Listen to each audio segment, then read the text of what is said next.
on 11th of February, Maharashtra had 36,917 cases. Today, there are more than a lakh active cases. Punjab had 2,100. Today, Punjab is touching 9,400. And similarly, Madhya Pradesh, Gujarat and Haryana are the states which we think are at a tipping point.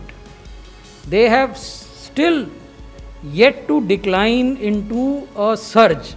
However, looking at early signs of increase in numbers, we have had 3 meetings at the level of the Union Ministry of Health and Family Welfare, at the level of the Cabinet Secretary, and at the level of Principal Secretary to Honorable PM, where the states have been told that they need to pull up their socks, increase the number of tests, increase surveillance, increase containment areas.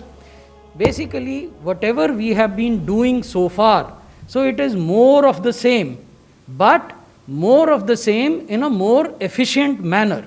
So that is our message to the states. We are very worried about Maharashtra. Across several districts of Maharashtra, you saw their names. And as we came in, we learned that there is a strict lockdown being imposed in Nagpur in particular. So we are reaching a situation where those approaches are being brought back. It's a very serious matter. It has 2 lessons for us.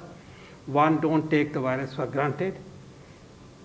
It can come up unexpectedly.